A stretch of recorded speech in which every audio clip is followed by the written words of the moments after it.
In Lesson 3, we're going to run down a list of helpful experts you may want to consult before you finalize your plans for a remodel.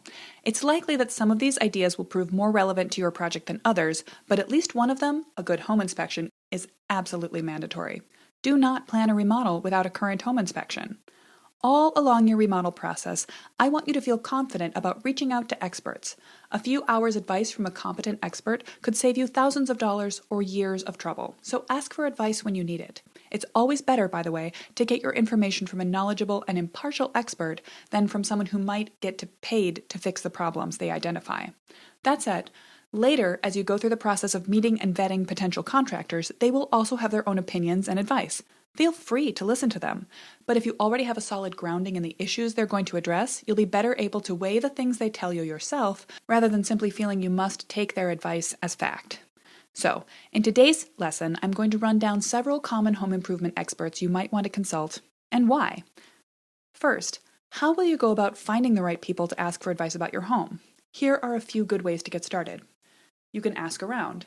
Check with the realtor who sold you your house. They probably have a stable of competent experts they've worked with, and they know who's gotten good feedback in the past. Ask your friends or neighbors, and try the city building department.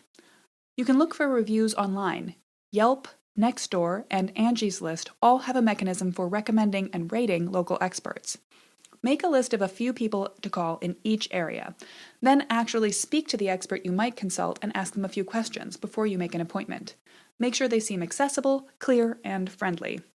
You don't want to take advice from someone who's going to make you feel foolish for asking follow-up questions. Where possible, look for someone who knows MCM homes and will let you follow them around and observe their assessment of your house. Always set up an appointment for a consultation, not a bid at this phase. You aren't asking people to sell you anything other than their advice right now. Before I cover the whole list of experts you might want to need, we'll start with the first, the linchpin, your home inspection.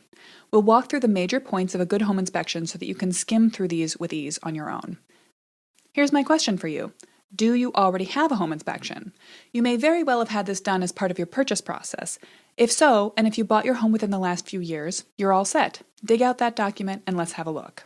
If not, if you never had your home inspected, or if it's been many years or even a few decades since you bought, now's the time to pick up the phone and schedule a fresh inspection. Most of what we're going to talk about in this lesson is really basic homeowner due diligence. It's far from rocket science. In fact, the purpose of an inspection report is just to lay out clearly for you the details of your house and highlight any spots that need your extra attention. Similarly, all the experts you might consult are going to come over, take a look at your house, and give you, in a few hours, the benefit of their professional career's worth of experience. What's not to love about that? If you don't already have a current inspection, that might be a good thing, because it means you can arrange to be present while your home inspector does his or her assessment. Getting to follow them around, see what they focus on, and ask them questions in real time is a great way to learn more about your house. If you've already got your inspection report in your files, you can still learn a lot by reading through it. For bonus points, take that paperwork with you and walk around the house to look at each area it covers with your own eyes. Now, each inspector or inspection company will have a unique format that they like to use, but they will all cover the following areas of your house unless otherwise stipulated. I can't remotely know the details of your own inspection, but I'm going to quickly parse the outline of an inspection report. I'll pause in a few places and call out likely issues common to mid-century homes as I go. So, the standard home inspector's report will cover the condition of the home's heating system, central air conditioning, temperature permitting, interior plumbing and electrical systems, the roof, the attic, visible insulation, walls, ceilings, floors, windows and doors, the foundation, basement, and structural components. In practice, an inspector may often choose to work his way in from the outside, so I often see reports broken down this way. Number 1, exterior areas. This will cover driveways and sidewalks, your porch and stoop, and the state of the siding and the building exterior generally. It will look at foundation, checking for stability, visible cracks, and wear. The inspector will check out all the penetrations to the house, the hose bibs, the gas meter, electrical outlets, and lighting. They'll look at the eaves, fascia, and soffit. Many mid-century homes have inadequate or clogged soffit vents. That might seem like small potatoes issue, but actually it can really affect the way your attic does the job it's supposed to do, which is to circulate outside air to keep your inside spaces cool in summer and dry all year round. They'll walk on the roof and examine the chimney and check the gutters. Now, roof surfaces and even gutter systems don't last as long as a mid-century house has been around. So these will have been replaced in all likelihood.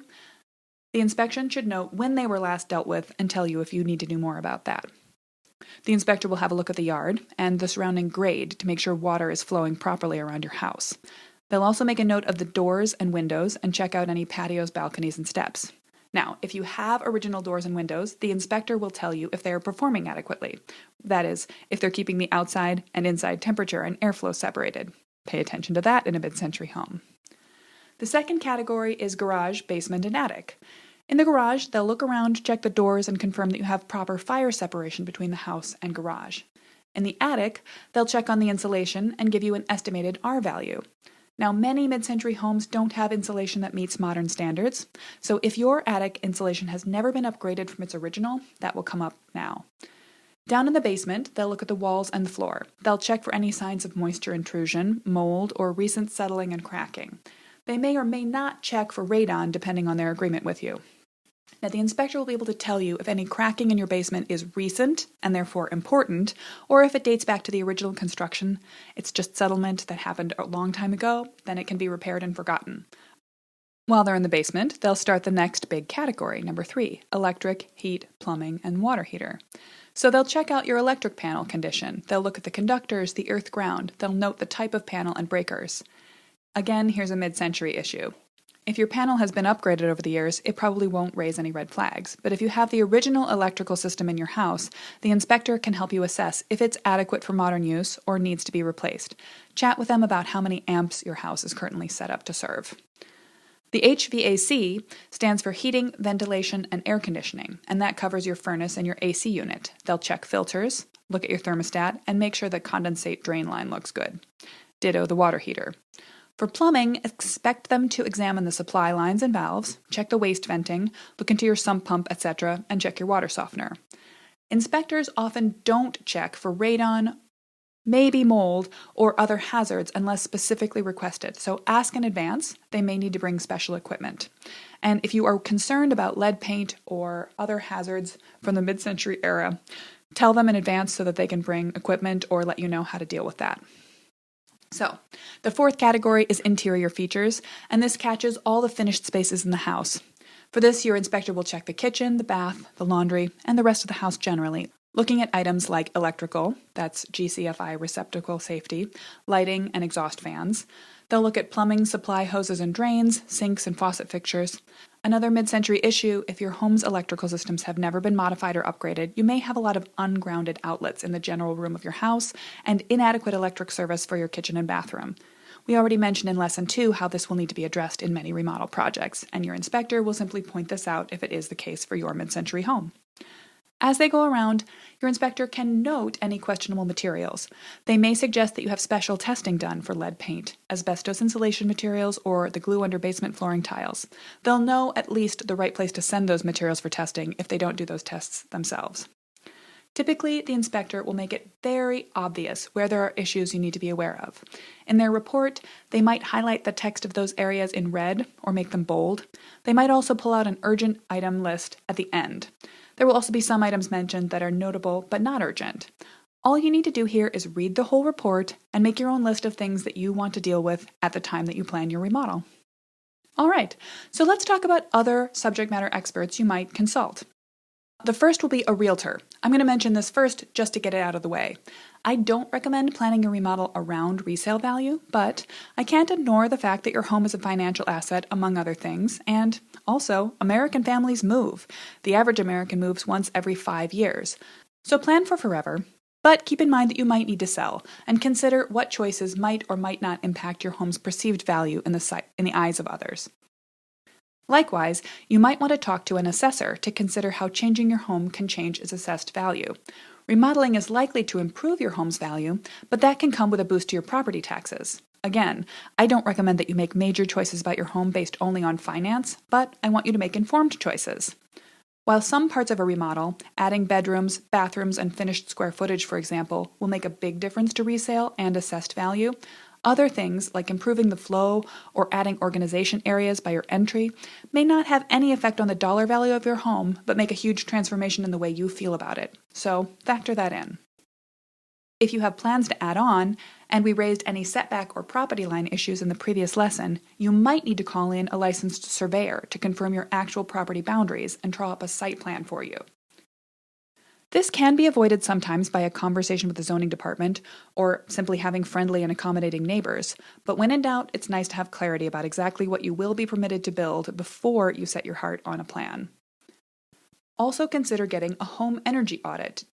These are specialty inspections. They're often subsidized by state or local governments, so it might cost you very little to have an expert come out and assess your home for its energy efficiency. This inspector will focus on your home's energy performance. They may run a blower door test to check for air leakage or use IR cameras, infrared cameras, to assess where temperatures are leaking through the outer walls and surfaces. A good home energy audit will then wrap up by telling you where the low-hanging fruit is in your home. They'll list a few of the most cost-effective changes you can use to tighten up your house. Next, think about calling subject matter experts for any issue that the inspection has raised. For example, if you found evidence of water in your basement, or if you've seen water there yourself, you might want to call in a company that installs sump pumps, seals cracks, or excavates around the exterior to add drain tile. Ask for a consultation first, not a bid. Check up on any other known issues you have. If there's damage to your siding, or if the water to your bathroom takes forever to heat up, whatever that might be, now's the time to ask an expert, or at least do a little concentrated internet research and make a plan.